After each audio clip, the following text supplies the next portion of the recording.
좋은 아침입니다. 9월 26일 오늘의 보험 재테크 이슈 보타쿠가 전합니다.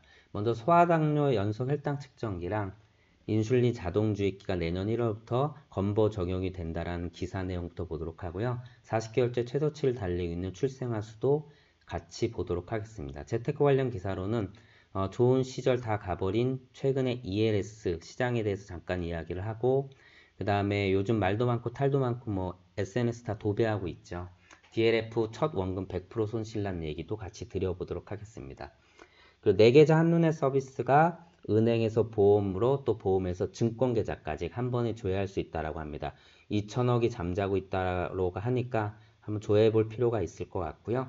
마지막으로 하루 만에 트럼프 탄핵 조사 때문에 2,100선을 내준 코스피 이야기도 같이 드려보도록 하겠습니다. 먼저 보험 관련 기사입니다. 자, 소아 당뇨 환우에 혈당 관리에 사용되는 게 이제 연속 혈당 측정기랑 인슐린 자동주입기인데, 이게 각각 1년에 84만 5년에 170만 원까지 지원을 받을 수 있다라고 합니다. 실제 이제 실구입가 또는 내가 부담한 금액의 30%만 이제 부담하면 된다라고 하고요. 그리고 이렇게 이제 지원이 더 확대되면은 이미 지원되고 있는 7개 당뇨 소모성 재료를 포함해서 총 소아 당뇨 환자 1인당 연간 420만 원의 경제적 부담을 낮춘 효과가 된다라고 합니다. 그리고 이번에 또 지원 또 확대되는 게 뭐냐면, 이제 스스로 움직이기 힘들어서 내원할 수 없는 그런 노인이나 증증 환자가 요청하게 되면 동네 의사가 이제 직접 찾아가는 이러한 이제 진료 서비스를 진행을 하는데, 이것도 30% 왕진 1회당 약 34,800원을 부담하면 된다라고 합니다. 30%만 본인이 부담하면 된다는 얘기죠. 자, 그리고 7월 출생아 수가 25,263명으로 무려 전년 동월 대비 1,170명이나 줄었다고 합니다. 40개월 연속 최저치를 기록했다라고 하는데, 일단 뭐 늘 말씀드리지만 인구 구조가 바뀌고 있고요. 출생아 수가 줄면 결국은 생산 가능 인구가 줄어들어서 경제에 치명타를 준다라고 말씀을 드렸는데, 물론 여러 가지 이제 인구 구조에 대한 경제와의 여러 가지 견해가 있지만은, 일단 이게 기본적인 이 툴 안에서는 굉장히 심각한 거죠. 여기서 말하는 합계 출산율도 떨어질 것으로 예상하고 있고, 조출산율도 5점대를 찍어서 처음이라고 합니다. 그리고 이에 반해서는 이제 결혼 건수도 떨어지고 있고, 여기에다가 이혼 건수는 많아지고 있고, 뭐 저출산 비혼 추세가 계속되면서 결국은 이 합계 출산율이 지난해 0.98명이었는데 더 내려갈 것으로 보이고, 2분기까지는 0.91명이 그쳤다라고 합니다. 뿐만 아니라 이제 어저께도 사망에 관련된 이야기를 잠깐 들었는데, 통계 자료에 대해서 말씀을 드렸는데, 사망자 수가 좀 줄었긴 하지만 일단 출생 수에서 사망자 수를 뺀 인구, 즉 이 자연 증가분이 계속 지난해보다 줄어들어서 7월 기준 역대 최저치라고 합니다.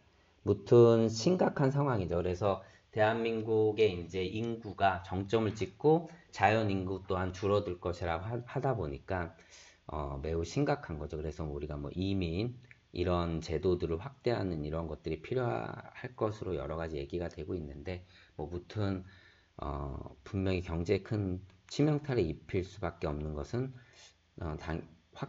확실하다고 보고 있고, 이걸 해결하기 위해서 어마어마하게 돈을 쓰고 있는데도 불구하고 사실 출산율이 좋아지고 있지 않다라는 거, 이 또한 좀 심각한 문제죠. 재택 관련 기사를 보도록 하겠습니다. ELS라는 게 뭐 다 아시다시피 이게 사실 좋을 때는 굉장히 좋게 보이죠.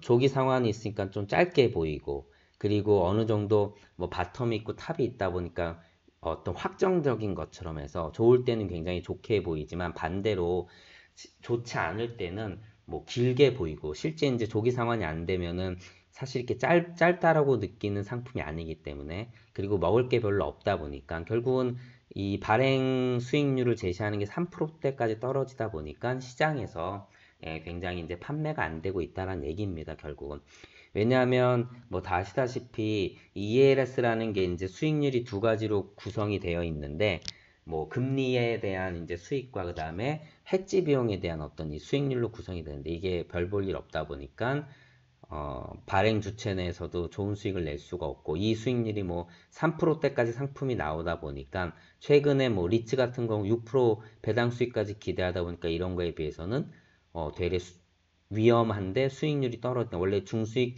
중위험인데 저수익 중위험으로 가다 보니까 이게 이제 잘 팔리고 있지 않다는 얘기죠. 그리고 다음 얘기 드릴 뭐 최근에 이 DLS 사태라든가 이런 것들 때문에 또 영향을 미치고 있는 것 같습니다.